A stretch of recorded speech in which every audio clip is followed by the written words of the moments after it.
Olá, meus lindos, olá, minhas lindas. Vamos resolver aqui uma questão do Enem de 2015. As altas temperaturas de combustão e o atrito entre suas peças móveis são alguns dos fatores que provocam o aquecimento dos motores a combustão interna. Para evitar o superaquecimento e consequentes danos a esses motores, foram desenvolvidos os atuais sistemas de refrigeração em que um fluido arrefecedor com propriedades especiais circula pelo interior do motor, absorvendo o calor que, ao passar pelo radiador, é transferido para a atmosfera. Qual a propriedade do fluido arrefecedor deve possuir para cumprir o seu objetivo com maior eficiência? Então, se liga, quais são as características aqui? Vamos lá. Ele está falando qual é a propriedade, não propriedades, né? Ele deve possuir para fazer isso com maior eficiência, né? Fazer o que com o fluido, né? O que seria esse fluido arrefecedor? Fluido que resfria, né? Então é um sistema de refrigeração. Então, para não evitar o superaquecimento, esse fluido ele deve refrigerar. E ele vai refrigerar fazendo o quê? Absorvendo calor. E aí pensa comigo, se esse fluido, vamos lá, aqui está o eixozinho, aí está aqui o motor, e eu vou desenhar o símbolo de um líquido aqui como se fosse a água. Muita gente coloca água no motor e às vezes isso é prejudicial, porque a água ela pode acabar oxidando o seu motor. Então se liga. O que acontece? À medida que a gente coloca esse líquido ali dentro, esse líquido imagina que começou o dia com uma temperatura de 20 graus Celsius, 22, né? 22 graus Celsius, uma temperatura aí do início do dia. O motor, à medida que ele vai esquentando, ele pode atingir uma temperatura de 90 graus Celsius. O que acontece? Se o motor está a essa temperatura aqui e o líquido está a 22, né, esse corpo que está mais quente vai doar calor para o líquido. Então, se ele vai doar calor, o líquido tende a fazer o que com a temperatura? Aumentar. E se não houver ali uma maneira de você esfriar esse líquido também, o líquido vai esquentando, vai entrar em equilíbrio junto com o motor e eles vão ficar esquentando infinitamente.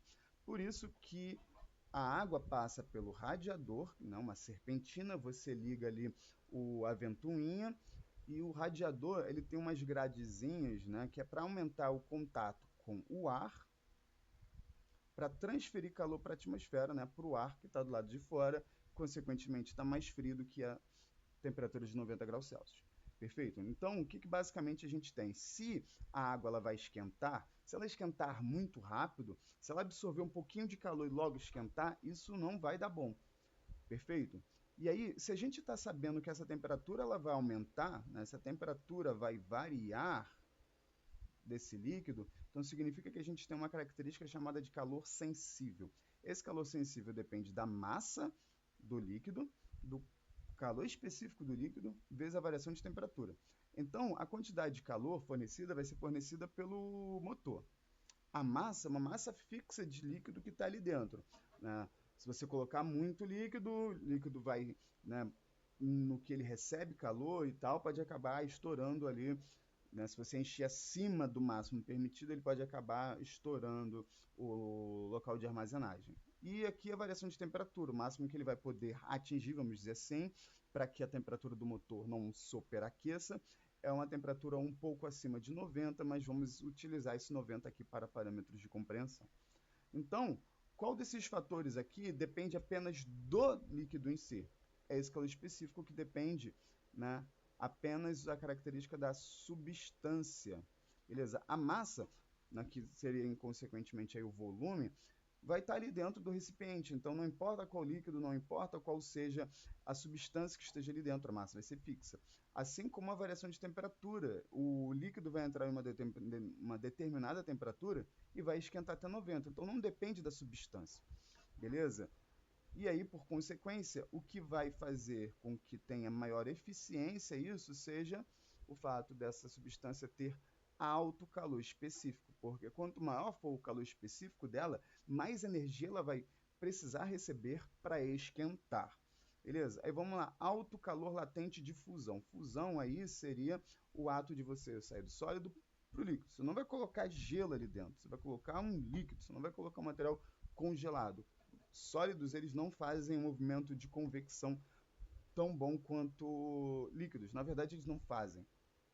Baixa condutividade térmica. Baixa condutividade térmica são materiais isolantes, então ele não vai transferir o calor muito facilmente para a atmosfera, então isso não seria algo bom. Ah, Wallace, e a baixa temperatura de ebulição? Baixa temperatura de ebulição, imagina só que a gente coloca um líquido com uma temperatura de ebulição abaixo de 90, né, 80. Então, se a temperatura daquele líquido chegar em 80, ela já vai entrar em ebulição.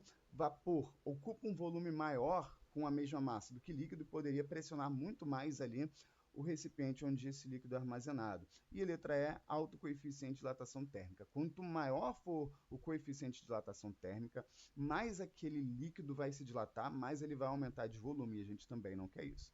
Então, resposta aí desse Enem 2015, alto a luz específica. Qualquer dúvida pode comentar. Peço que você me siga aí no canal e até mais.